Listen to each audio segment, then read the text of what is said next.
This is a production of Cornell University. Good afternoon. I'm delighted to welcome you to this panel on rankings. I'm Biddy Martin, and I know that you're Cornell Council members and trustees. We have a good panel, and I don't want to take too much time so we can get right to it. I think the only rankings that appear to matter this weekend are the hottest Ivy rankings, and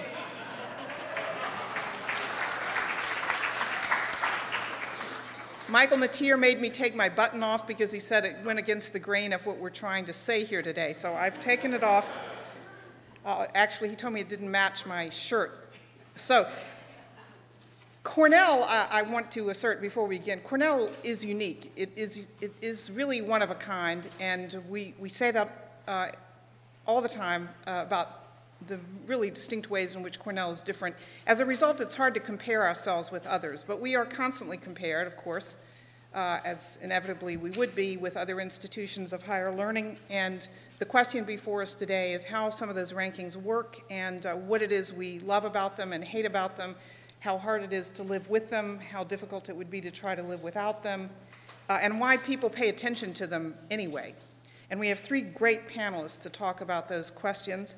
The first is Michael Mateer, who's Director of Institutional Research. Michael has been at Cornell for 18 years, and there's probably not a question you would have that he couldn't answer for us. He's a national leader in higher education institutional research, and he's going to provide an overview of the U.S. News and World Report rankings. Our second panelist will be Allison Sunny Power, who's Dean of the Graduate School. She's also a professor in ecology and evolutionary biology and in science and technology studies. She's going to provide an overview of the National Research Council rankings, which are going on right at the moment, and which I believe they just announced would be done in February. And these are very, very important to us. We consider the NRC rankings to be the ones that matter when it comes to academic quality, and Sunny will tell you a little bit about those. Finally, Bob Frank, Professor Bob Frank from the Johnson School of Management. He's going to share his research findings on why the public and prospective students and families pay attention to the rankings, reputational rankings of institutions to inform their decisions. Bob Frank is well known to many of you. He's the author of many books, including the award-winning Luxury Fever and Winner-Take-All Society. And I'm delighted to turn it over to them. Each has 10 minutes. And I will hold them to their 10 minutes, and then you will have an opportunity to comment and ask questions. Thank you.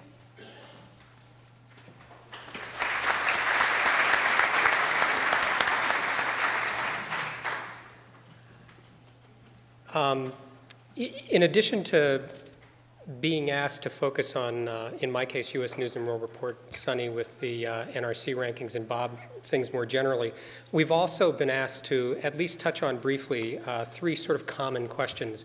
And my guess is we're going to go about this in different ways. But in my case, I just want to take these three questions, generic questions, right up front.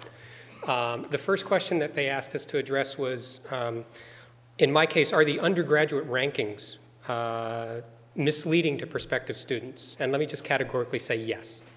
The second question is, why does Cornell continue to participate and reference these rankings? And I'm going to defer that question to the provost. And the third question is, are there alternatives? And I'll categorically say yes to that as well. Now let me begin to unpack that for you.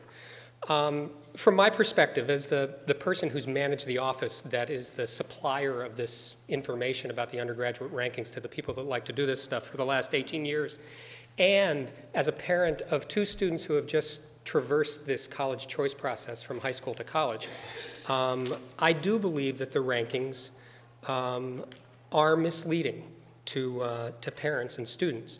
And I believe they're misleading because they promote myopia, or a short-sightedness. The people that do these rankings generally try to portray what they're doing as being objective and scientific. And they're careful, very careful to stipulate that they're not really telling everyone what is really best for them. But at the same time, they really don't do a whole lot to try to thwart that notion among people.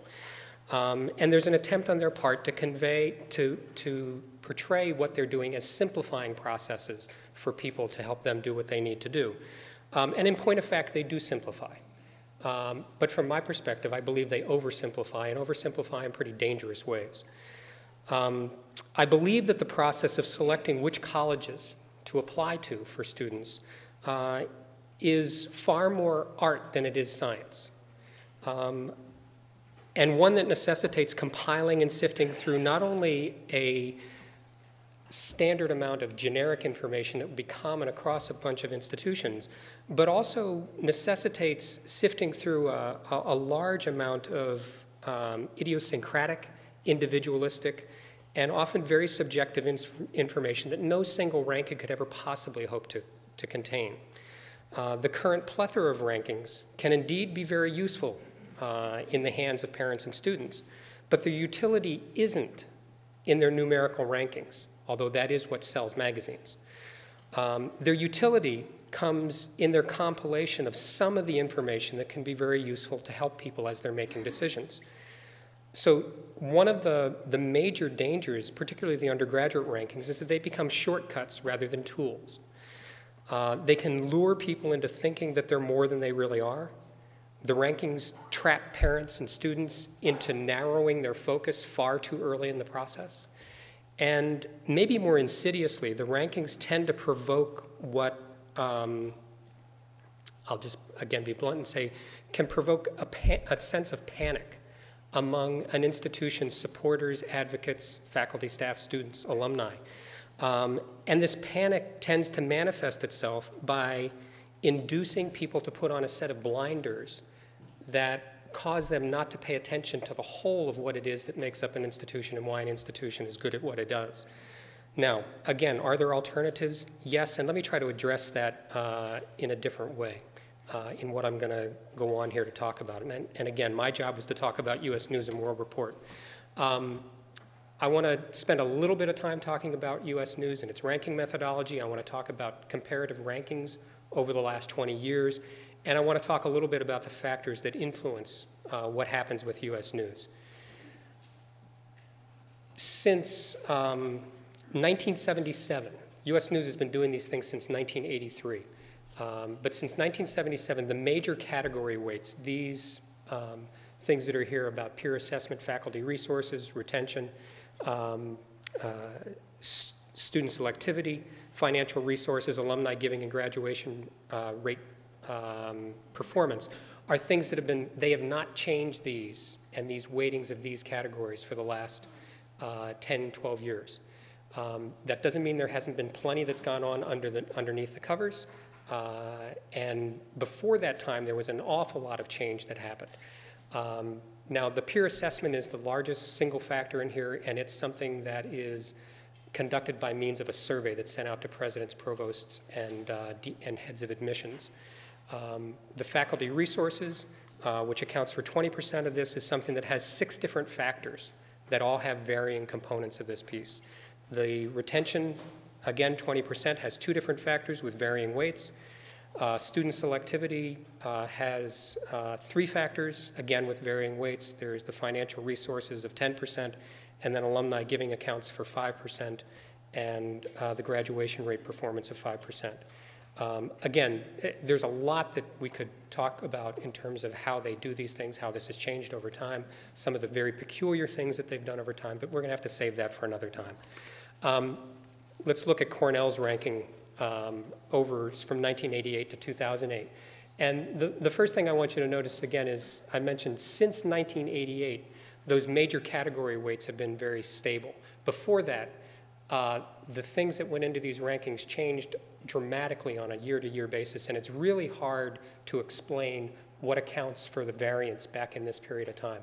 Since 1988, I can give you a real good explanation about what happened with Cornell and these things. And the thing that normally draws people's attention is what happened in 1999 where Cornell gets ranked 6th. Now let me tell you a little bit about what happened there, because what that was is that was the perfect storm. There was an unusual confluence of circumstances that are unlikely to repeat themselves. The first thing is that was the first year that U.S. News began to adjust faculty salaries on the basis of cost of living. That had a major impact for us, and it was a very positive thing. The second thing happened in something that we did in terms of how we supplied information to them. We made a change in how we reported alumni giving to them in terms of what went into the denominator. We narrowed the focus based on the definitions they gave us only of people that we had good addresses for and who were undergraduate graduates of the institution. And so that made a pretty significant change in where, in a one-year span, our rank in that factor went from 40th to 16th. And the last thing that happened, and this is the part of it that's a perfect storm that will never happen again, I don't think, is that U.S. News and World Report made a mistake. And they made a big mistake in terms of how they dealt with our student-faculty ratio. And we tried twice before they went public to get them to change it, and they wouldn't do it. So that's part of what happened in 1999. The drop in 2000, a large part of that had to do with they fixed the student-faculty ratio piece. In 2002, the drop here, they made, we have a lot of courses that have one student in them for a variety of reasons. They changed their definitional practices, and courses with one student could no longer be counted in the way you counted the number of courses for things. And then in 2007, there was a more, in terms of the rise that's going on here, had to do with our being able to use our data systems better and better understand what was in them, and we had a better sense about what was actually a class and what was not a class that had previously been counted as a class. And again, I won't bore you with the details about that. But what else contributes to the U.S. News and World Report rankings? Well, I pose a question. Are the rankings influenced by relative wealth? And certainly there's not a one-to-one correspondence that goes along here, but there are some things that I think are worth noting. Harvard, Yale, and Princeton have an endowment per student that is categorically different than anybody else in this batch of places. They're ranked number 1, 2, and 3 in endowment per student. They're also ranked number 1, 2, and 3 in terms of the U.S. News and World Report rank. 4, 5, and 6 in the endowment per student, Stanford, Caltech, and MIT, again, form this cohort of institutions that are very different than the rest of them.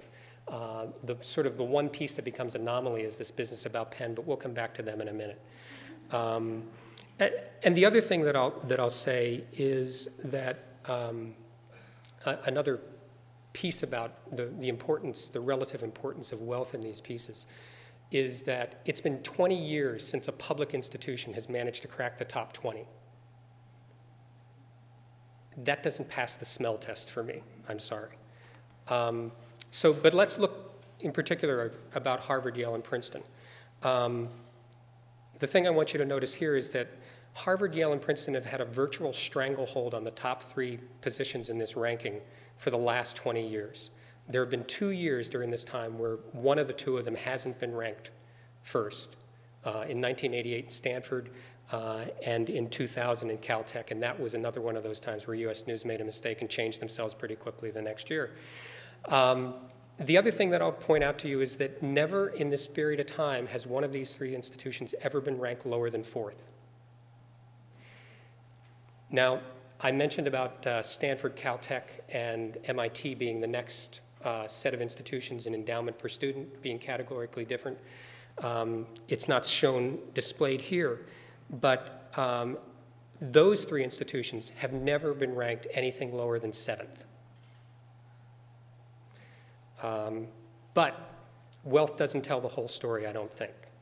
And to look at a little bit that, and this will be the last thing I'll talk with you about before turning this over to Sunny, is looking at Penn and WashU, two institutions that have seen pretty dramatic rise over time and places that we have been paying some attention to. What's going on with Penn? Again, I'll remind you that before 1998, the noise that's out here in terms of the way U.S. News went about its rankings, it's hard to really unpack that. Since then, let me tell you a little bit about what's happening. In Penn's case, it's 2 things. It has to do with faculty compensation, and it has to do with student selectivity. Penn also benefited from that first year where U.S. News started using adjusting for cost of living.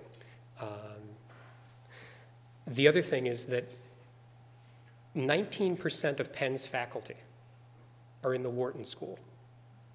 3% of Cornell's faculty are in the Johnson School. That has an enormous impact on average faculty salaries. In terms of student selectivity, during this period of time where Penn had this big jump and why they've kept up here, Penn had done two things over that period of time. One, they began to make very, very heavy use of early decision as a means of dropping both their admit rate and their yield rate, which have been factors in this process through the time period here. And the other piece is that 18% of Penn's undergraduate students are in Wharton. And Wharton is a program where Penn can compete head-to-head with Harvard, Yale, and Princeton for the very best students that exist, that are looking to get into schools. Now, what about WashU? Which again has made this noise is hard to do, but what's happened here where WashU has managed to ratchet itself up? In WashU's case, it has been almost exclusively on the basis of student selectivity. And let me give you some facts here. Between 1998 and 2008, WashU's acceptance rate dropped from 51% to 21%. And they did this largely on the basis of, I don't know all of what happened, but the number of applications that they received over this period of time has just skyrocketed. In addition, WashU's, in terms of their SAT scores, 25th and 75th percentile, they have made dramatic increases there. And the other piece is that another one of the factors, again, in student selectivity has to do with the percentage of your students who have a high school rank in the top 10% of their class. And in WashU's case, over this period from 98 to 95, they increased that from 66% of their students in 1998 that were in the top 10% of their class to 95% in the most recent ranking. And so there's a lot of curiosities about the way these things go in. US News doesn't go into a lot of detail to tell you about how they do these things. In fact, we can't replicate their rankings. They do that on purpose. But I think that there's a lot, again, I think that these things are misleading. Let me leave it at that. And we'll make some space here for Sunny to come up.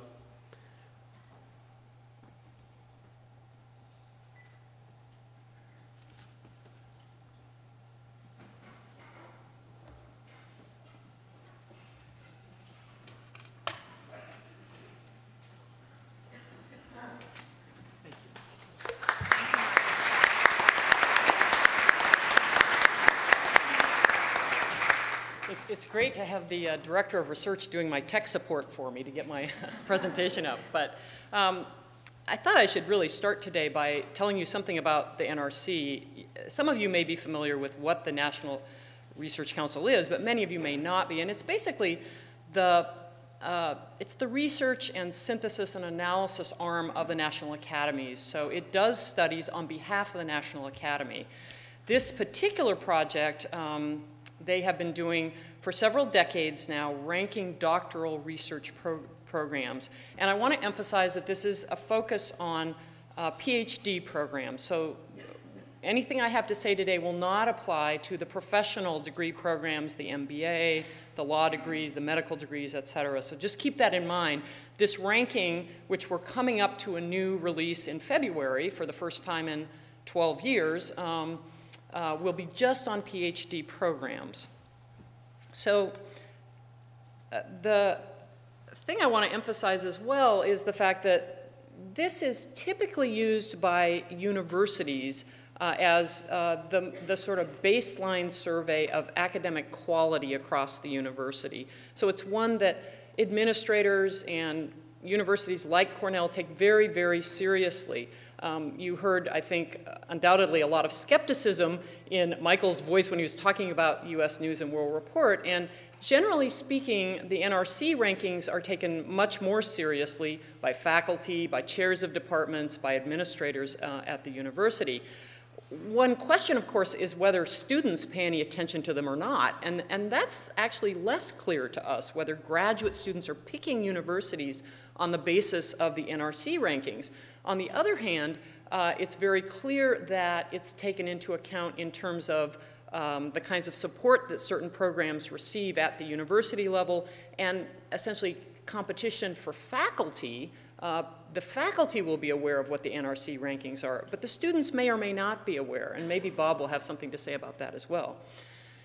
This has been conducted approximately once a decade, and one of the other differences is that instead of relying on institutional data that comes centrally and then gets put together in this sort of hocus pocus way that Michael was just talking about for U.S. News and World Report, these data are collected through faculty questionnaires, some student questionnaires, program questionnaires which go to each of the doctoral programs, go to the central university, are compiled, the data is checked again, and so there's a lot of data validation in the process. The latest results will be released in February, as Biddy mentioned. So I want to sort of set up the contrast a bit for what the differences are. I've mentioned a few of them. One major difference is that the NRC ranking is ranking individual programs, PhD programs, research programs. It's not ranking universities as a whole, as U.S. News does largely. It's also, although it has had a reputational component in it, in other words, they used to do surveys of faculty and ask them about how they ranked various university programs in their area.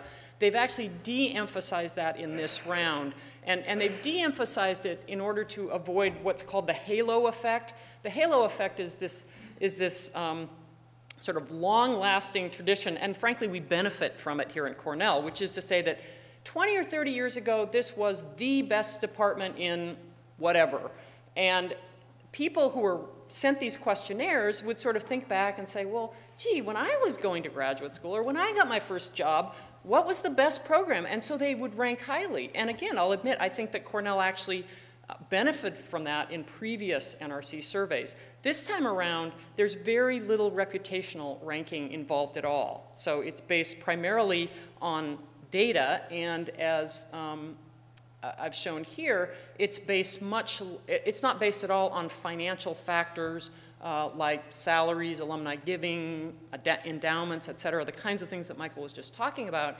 It's based on basically research and scholarship, publications, citations, grants, and awards. Now, you can quibble with how heavily you think various things should be weighted, and in fact, there's been a lot of discussion in the community as a whole about this survey as it's been underway, about what should be the most important aspects to be used in ranking a program. But the thing I will say is that these things are all related to scholarship in one way or another. And one other difference, which I don't actually have on my slide here, but is actually, I think, important, is this notion of transparency in how the rankings are being put together, what the data are that are going in. The community of universities across the country, nationally, has been involved in making suggestions about what should be included and what should not be included, what should be important, what should not be important. And at each round, and that's one of the reasons it takes so long to get one of these done, it took them several years just to work out what should the ranking methodology be. But the reason is that the process was completely transparent, and it was put out for discussion to the universities. So I just want to give you a little bit of old information. I unfortunately don't have those little year-to-year samples like Michael showed you for U.S. News, but what I can show you is something about how we did the last time around in 1995. Cornell had 5 programs ranked in the top 5. I've listed them here. I'll just point out that one listed number 3 is German Studies, where our distinguished provost comes from, her department. And Ecology and Evolutionary Behavior happens to be evolutionary behavior. I shouldn't say that. Ecology and Evolutionary Biology is actually my program. So this is just a coincidence, of course. But we had 19 programs in the top 10 and 28 programs in the top 20. So obviously we actually did very well. I've just listed here the ones in the top 10 because you might want to be picking out your favorites, but the point really is that among many of the basic disciplines that you think of at a university, physics, chemistry, English literature, some of the Romance literatures, philosophy, we ranked in the top 10 at that time.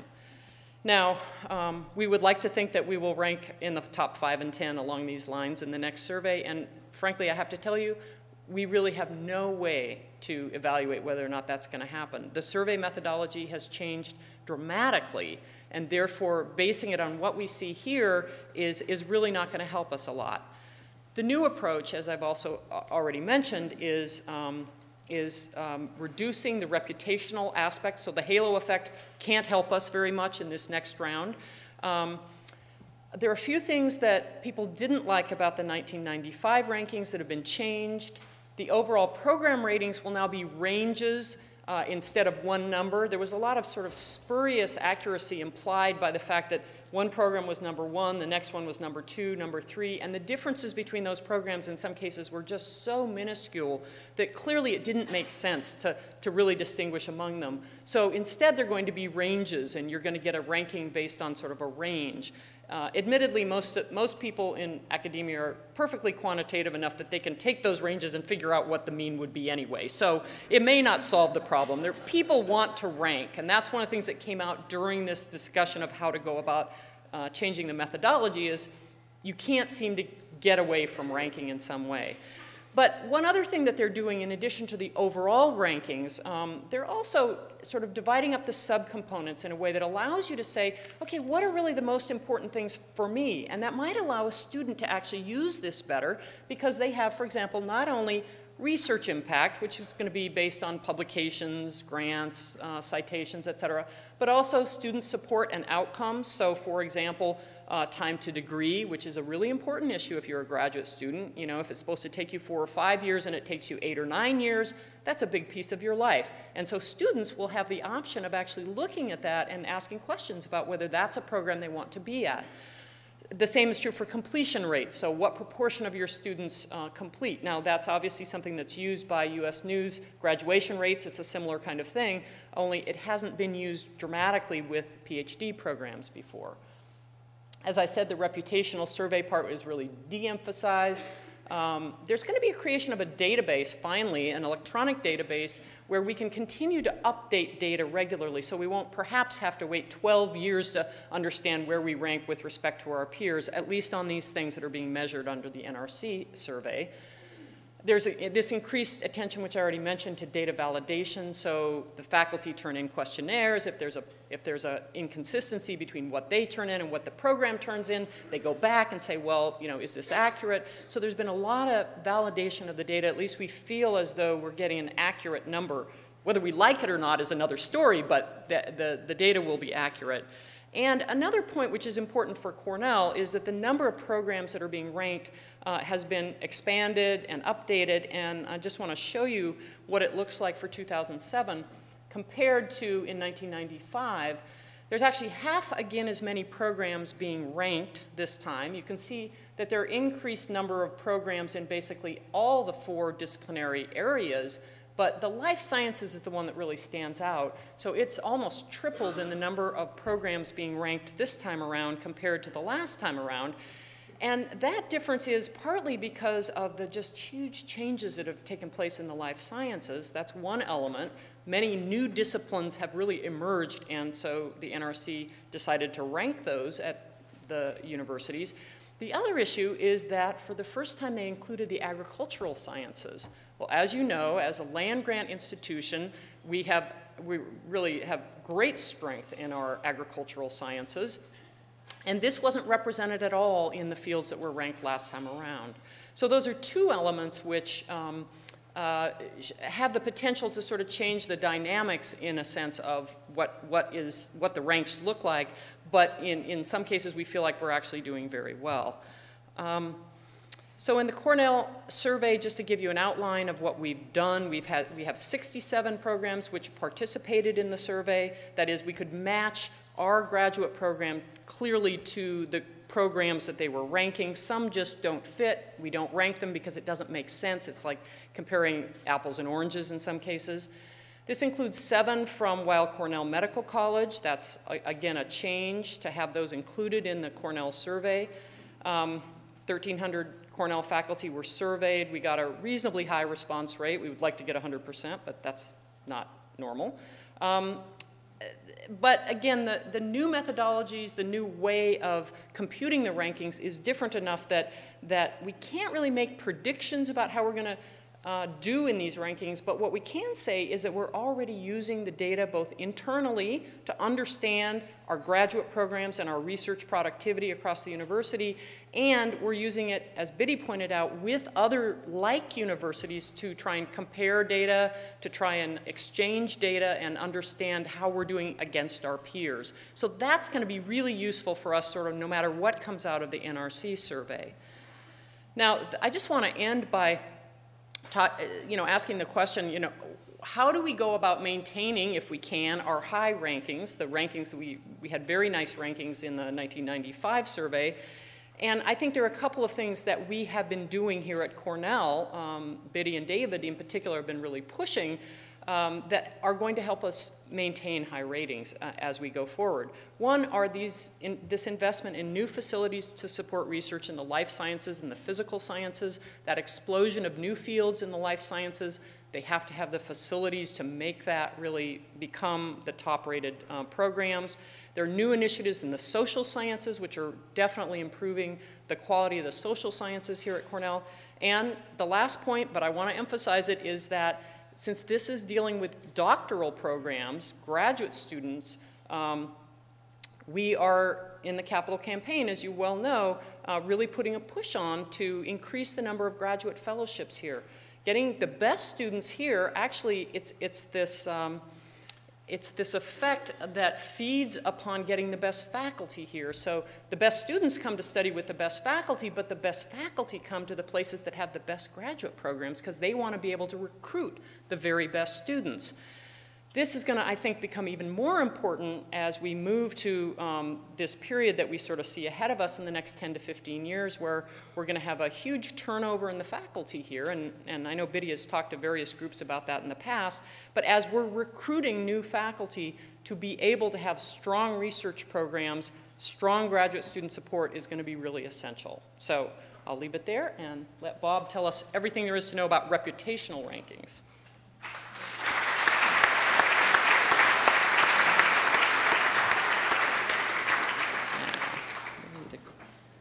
Close me out and put you in.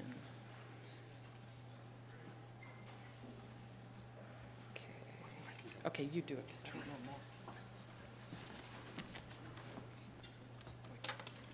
Thanks to Biddy for inviting me to talk to you today. I've been thinking about competition in higher education for a long time, and I'm interested mainly in whether it's a good thing. And as an economist, I'm naturally predisposed to believe that competition is a good thing in general. However, there are some special qualifications that need to be made to that understanding when it concerns competition for scarce slots in a hierarchy. Then we often see woefully inefficient behavior emerging. So I wanted to focus on only one point: what's changed really in the environment since I was a high school student. Rankings were not important then. I was a good student at Coral Gables High School in southern part of Miami. I asked my counselor, what should I consider? She told me I was good in math and science at the time. This was an era when we were trying to build up our engineering capability. She said, well, if you wanted to try the University of Florida, they had a very good engineering program, but if you're willing to venture a little farther from home, you might consider Georgia Tech, the next state up. And then if you're really willing to think outside the box, Duke had a good program too. Today, a student like me at Coral Gables High School would certainly apply to Caltech, to Cornell, to MIT, and would be crestfallen if he or she didn't get into one of those schools. And almost certainly would go to the best school that took him. That would be the rule of thumb in general. So what changed between then and now? It's clear that rankings are important now to an overwhelming majority of students. So if you look at the best students, rankings were an important factor in my choice, the students with high SAT scores. I thought about renormalizing the SAT scores to take into account that now there are 2,400 points total. But then I realized that in this room, everyone's intuition would be thrown out the window by seeing those total scores. So I'm talking still about the 16-point scale. But people pay enormous attention to this. I've also been working on why students don't learn anything in introductory courses. I think they don't learn anything in many other courses too, but my focus has been on the introductory course. I've concluded that it's very important to try and get your main message boiled down into a simple visual that people can carry away. And then it wouldn't hurt to repeat it a few times. But so let me get that out of the way first. I'll show you this William Hamilton cartoon. It's some investment bankers over cocktails. You can't read the caption probably from where you're sitting. But the older gentleman is telling his younger colleagues, I know you young guys have a hard time believing it, but there was a time, and not all that long ago, when a man telling a woman he was in investment banking could expect a yawn. That's not any longer true. And everybody's gotten word of the fact that there are certain jobs that pay enormously well relative to most others. And if you want one, you can't just walk up to the door. These are winner-take-all markets, and you got to position yourself. I'll just give you a case study. You're the CEO of a Fortune 100 company that's having a little trouble. You want to hire a consultant to tell you what to do. You've got two choices. You know the people at Acme, they're really good. You could hire them, or you could hire McKinsey, which for the uninitiated, I'll reveal, is thought to be first among equals among the major consulting firms. Well, think about it. If the business continues to go south, wouldn't it be nice to be able to say to your board that I hired the best advice available in the marketplace and did what they said? So I did everything I could, in short. You hire Acme and the business goes south, they'll say, idiot, why didn't he hire McKinsey? So then it's a battle to see who gets to be in that top spot. They spend enormous amounts of money recruiting top talent in order to have face validity. They're going to send 28, 29-year-old kids in to tell seasoned professionals what to do. How's that going to be credible? Well, if the kid graduated from Stanford, for example, where more valedictorians apply than there are spots in the freshman class, then the CEO, maybe he went to Stanford, but he knows he couldn't get in there now. What this kid has to say has face validity. They get mail sacks after mail sacks full of applications. They can't interview them all.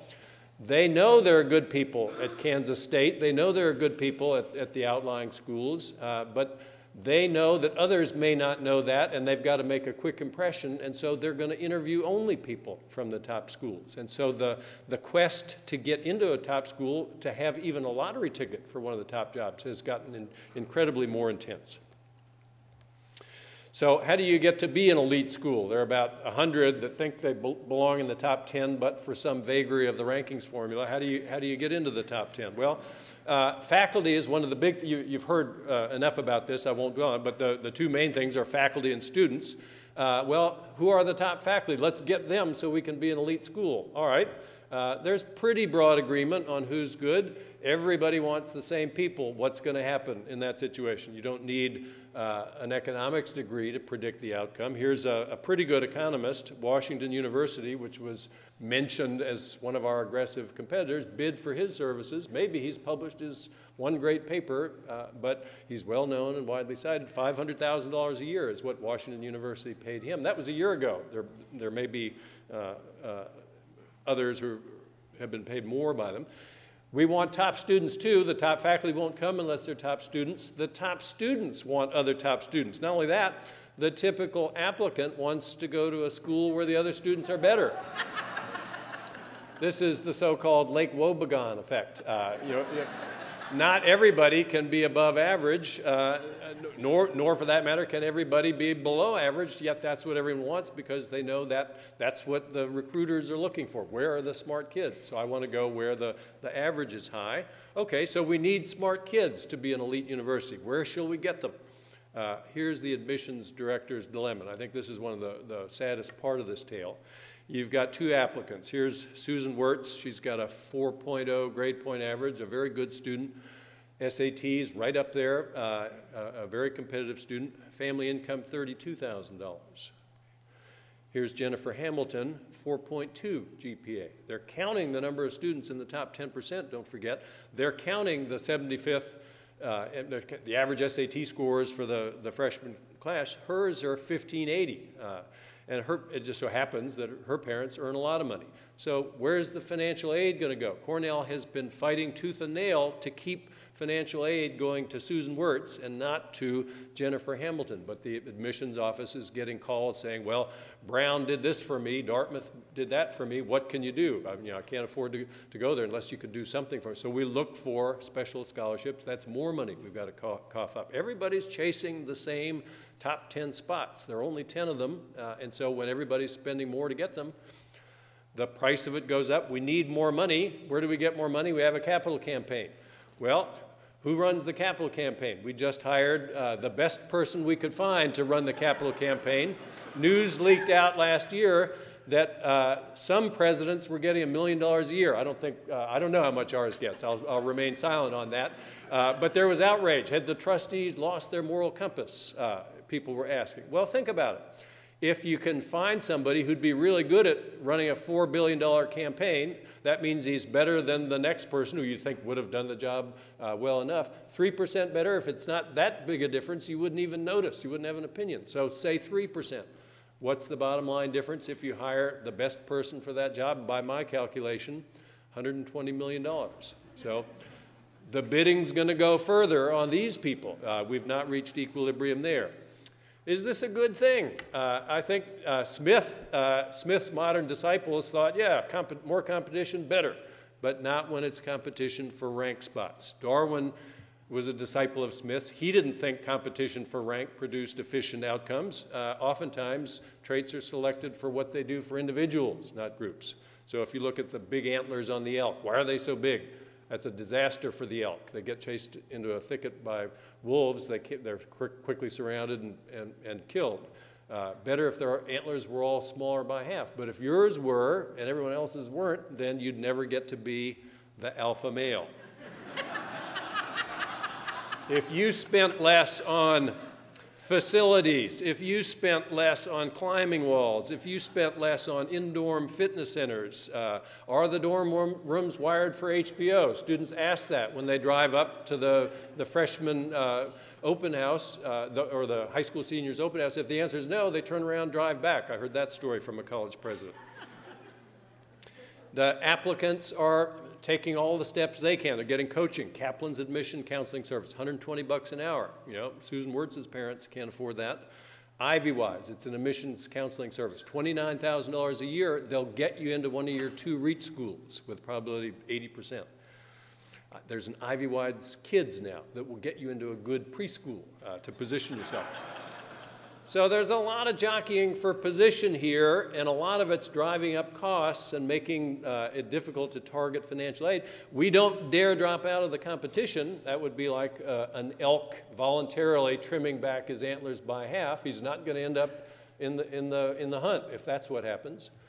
So we've got to look, I think, for ways to sort of form coalitions, maybe seek legislation in some cases to try and rein in the arms races that have been spawned by this increasingly bitter competition for one of those scarce slots at the top of the rankings. I don't think I went over. I think no, you didn't. I tried not to. Anyway, thank you very much.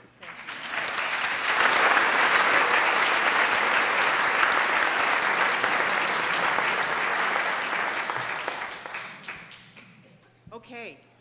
Thank you all. Excellent presentations. And now the floor is open for questions and comments from the audience.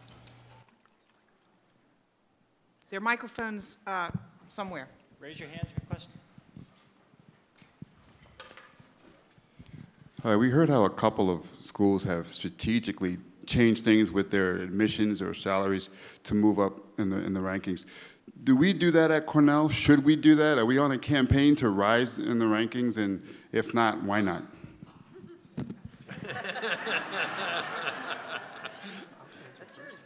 Michael wants to answer first, and I'm deferring to him. We have assiduously avoided, not avoided, we have assiduously kept away from doing anything that would even begin to smack of tinkering with things in order to make the rankings do what we'd want them to do. We've been very, very factual about what we supply. I go back again to my story that we tried in 1999 to tell U.S. News twice that they had made a mistake, and they wouldn't pay any attention to us. It's not, as the person who's responsible for the data, I think it's not in our best interest to do that. And I don't think you want to change your operations in order to do something about your rankings. If you change your operations and it has the residual effect of helping your rankings, all the better. But the opposite direction, I think, is just a wrong thing to do. I had Here. the experience of recommending somebody to Cornell. He was waitlisted, and then he was accepted off the wait list. Except, they said, you've got to make your mind up in 72 hours, and no letter was sent out, so that if he decided not to go, it wouldn't show up in the rankings. Is that typical practice here? I'm unaware of that practice, except that you've now made me aware. And so I'll certainly want to ask. I don't know I wouldn't have known that such a thing occurs. And it certainly contradicts what Michael just said. I think what we want is to enhance quality. And we are working on that all the time, and we're running as fast as we can. And are we also either tacitly or explicitly sometimes buying into some of the winner-take-all problems that Bob outlined, making our dorms better, increasing the number of fitness centers, responding to consumer demand? Yes, we are. But I think, by and large, our goal is to enhance the quality of our faculty and our programs for the good of the students. And we don't game the system when it comes to submitting information for rankings. And we hope to rank high because we deserve it. I think you've got a bunch of administrators right now, for better or worse, who don't believe in following the rankings just for their own sake. But we also don't like it when we don't rank highly. Okay, so this question may be related to this number of questions. So I understand that students now, for the first time at Cornell, can apply to more than one undergraduate college. When they apply, let's say, to 3 undergraduate colleges, just to make up a number, does that count as 3 applicants, knowing that they're going to reject 2 of the 3, even if they take 1? Go ahead, Michael. No, it gets counted as 1. And actually, there's a limit. You can only apply to 2.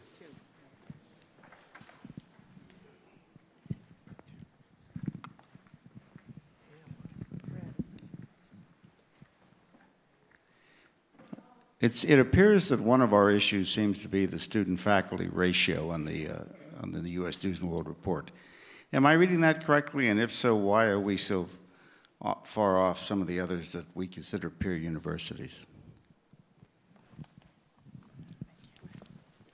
Some of it's just a reflection that Cornell is so much larger than the rest of the places that we're competing with it there, in terms of the critical mass of faculty that you need to have in order to have a university. You know, we have an entering class, first-time freshmen of, we target 33,050 students, and most of the places that are ranked higher than us are bringing in classes a third of that size. And so part of that is there. But the same, I know my colleague at Dartmouth gets the same kind of question, and Dartmouth is one of the places that's just a lot smaller. And we have a student-faculty ratio of 10 to 1. I don't think that's anything to be embarrassed about. There are places that have a student-faculty ratio of 6 to 1. Now, there's a question about whether the students at the place that has a 6 to 1 actually sees their faculty any more than our students do that are at 10 to 1. And that's a little bit difficult to tease out. But that's an important point. That's one of those things that the rankings would never tell you. For example, does the university emphasize and support, promote, encourage, require tenure track and senior faculty to teach introductory courses to undergraduates? Or do the major departments require that of themselves? There are quite significant differences across the elite schools when it comes to the emphasis on senior faculty or tenure track faculty teaching large or not even large introductory classes. Those are not things you'll find out by simply taking the number of faculty and the number of students and coming up with a ratio. So. I was going to reference when you said something about wondering why perhaps WashU's application rate went up as much as it did. My daughter was graduated from high school in about '91, And that was about the time that I think the interest, at least on the East Coast, was starting to soar. And one of the things that was known on the East Coast, at least in my New York City area, was the amount of outreach and soft and fuzzy, and you get a mug if you apply. And in fact, it became known as sort of the WashU effect when other schools would mimic it. I'm not at all saying that's something Cornell should do. I was wondering what we are doing, looking at from our various colleges, what we are changing in our version of outreach to a big research university. I assume we're not sending a mug to everybody, but what's new and what's creative in how we are stating our case more one-on-one than just the mega red book? Well, quickly, that's a good question, Alice. I think Cornell in the past, at least we say about ourselves, we haven't done a great job of marketing our strengths. I think our communications office and operation has been bolstered rather dramatically in terms of the support, and I think we are doing a better job and probably need to continue to do a better job of displaying publicly the strengths and the uniqueness of Cornell. I think we're investing quite a bit more in that. I think the colleges and the university have improved their web presences, their pages, the admissions processes, what's available to prospective students and families in the way of information on the web and in print, and making it more attractive. And again, it's always a balance between how much marketing and what's substantive, I think.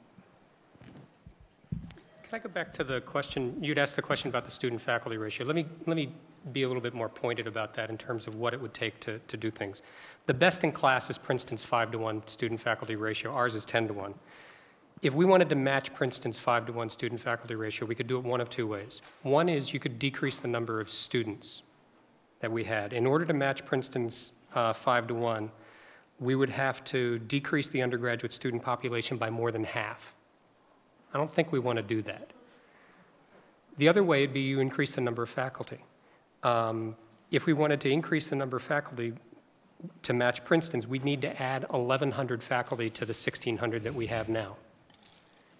I'm not sure that that's the kind of investment that the university wants to make with the resources that it has.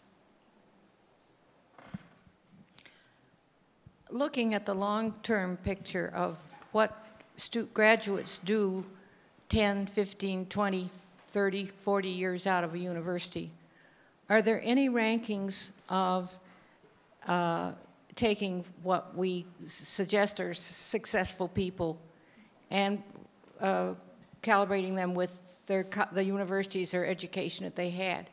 I ask this question because so often you hear about people who've done terribly well, very, very well, and come from a far different background than the top ones that are listed.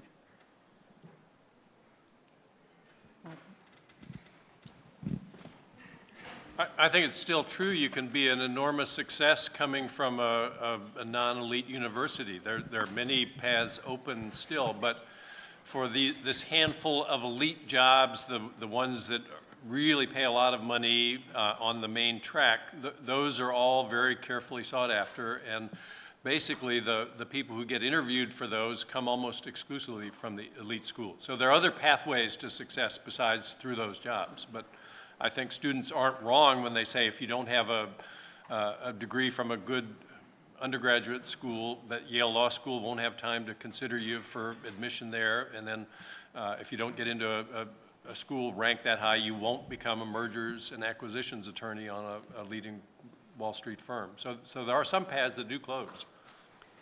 There are studies, by the way, that that show that graduation from Ivy League or elite schools correlates with higher income. But that's, I think, just a very narrow approach to the kind of question you're asking. And we don't have great studies to show a full picture of the sort that you're asking about. I wanted to make one point, and that is if you put the U.S. News and World Report together with the graduate school rankings, the NRC, one thing you find, I'm thinking about a recent meeting where one of our supporters asked why we were competing with faculty why we were competing for faculty with the University of Wisconsin instead of Harvard.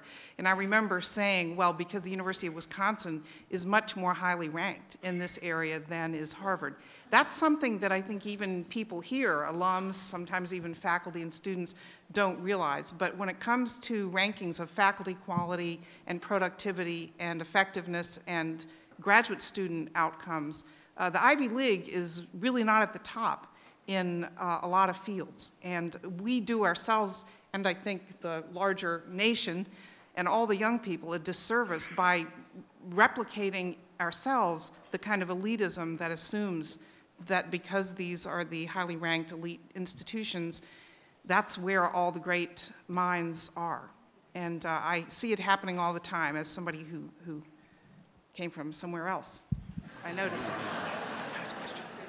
Hi. Yes, okay. I have a comment about, we talked about marketing before. I don't know, is the mic working? Yes. Okay. There was a decision from the Faculty Senate that was announced in the Cornell Daily Sun about announcing the median grade reports, or median grades per subject on the students' transcripts when they apply to graduate school or apply to future employment.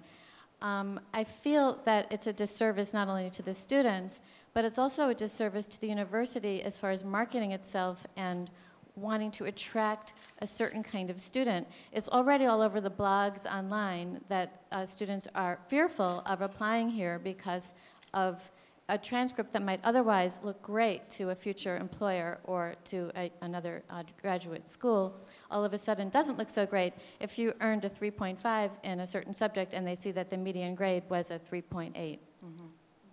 Bob, you want to say something about that? Yeah, I think grades are not informative unless you know the context in which the grades were earned. Yeah, we heard a very good seminar just last year in our seminar series about the fact that admissions directors to MBA programs do not adjust for the context in which the GPA was earned. And it seems to me a good thing for schools to report. Yeah, I think truth in decision-making seems like a good thing on balance. Whether we have high grades or low grades, it would be the right thing to do to reveal to outsiders what our average grades are. I think there will be a lot of debate about this because, of course, when an individual school goes out there on its own or seems to be setting the trend, then there's going to be anxiety about some ill effects. I don't know how that debate will look over time, but it's a very, very interesting question, I think. Hi. At the risk of stating the obvious, I'm a new council member this year, and I'm thinking about, well, we don't want to control the rankings. We can't control the rankings. We don't want to take our undergraduates and send half of them home. So what can we control? And I was thinking on October 7th, which happened to be the 138th anniversary of Ezra's welcoming the first class to these premises, we had an event in Honolulu to welcome interested students. And Doris Davis came out, and we had about 30 students and their parents and siblings. And when Doris asked the alumni who were present to get up and maybe talk about what their experience was, we had 12 alumni show up. And each one had a more interesting, funny, wonderful story to tell about why they think their Cornell education is the best darn thing that ever happened to them. So these students who started out the presentation or the evening asking about the rankings, and I heard Cornell's the easiest to get into and the hardest to get out of and all this stuff. By the end of the evening, each one had made a personal contact with an alumnus and was talking about how they couldn't wait to start getting their application going. The parents loved us, you know, and it turned out to be a really cool evening. So I think having seen that, we never had that many alumni show up. I think our new goal, where I work in CAN, where we all work in CAN, is to just try to get as many alumni involved and interested in doing the marketing, because who else can do a better job? Anyway, my 2 cents. I think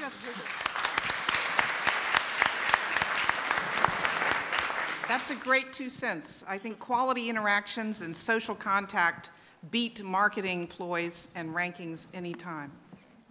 I suppose we should limit ourselves to one more question because I know you all have 3 trillion things you're supposed to do next. Fred. Bob Frank, at the end of your presentation, you said something that sounded like a throwaway line about getting the government involved in legislation. Could you explain what you meant, please? I'll just give you a small example. There was an agreement in effect between the Ivy League schools, MIT, it was called the Overlap Agreement. The purpose of the Overlap Agreement was we won't compete for your top applicants by throwing merit financial aid at them if you'll honor the practice in return. The point of the agreement was to keep as much financial aid money as possible available for families with low incomes. That was challenged by the Justice Department as anti-competitive. Well, it was anti-competitive, but that was the main point of it, was to be anti-competitive. It was to keep the aid dollars from getting sucked up by the students with the very highest scores, who tend typically to come from the wealthiest families, and be protected in a pool where they could go to the families that needed it. That was a bad suit, I think. We need to sort of form coalitions to challenge rulings like that. It would be nice to have an agreement like that again, I think, if we could make one work. Yeah. Okay, well, Jay Wax, go ahead. Just a quick one. I can't overrule you. Yeah. No. Yeah, you'll probably find this humorous in terms of the question or the answer. But on the assumption that you've had some thoughts about radical ways of dealing with the U.S. News World Report issue, can you share some of those thoughts with us? Go ahead. Go ahead. I'll let Michael be the radical. Reed College in the early 1995, I think, made the first salvo in this, and Reed basically thumbed their nose at U.S. News and said, we aren't going to cooperate with you anymore. They don't participate in the process anymore. I know for a fact the person who holds the same job at Reed was a classmate of mine in graduate school. And Reed has not suffered by doing this. Now, Reed's a little bit of a different kind of place. It's a little iconoclastic. I'm not convinced that Cornell isn't the same way. But it may be the case that now is not such a great time for Cornell to do this. Maybe 10 years ago would have been a better time. I'm not sure. You know, several people have said these things are here to stay and there's not anything that you can really do to stop them. I think it's really much more important for us as an institution and you all as those who care deeply about this place, not to get caught up in where we are in the rankings. And we need to do much less about bemoaning what we aren't and doing a lot more about celebrating what we are. Yeah.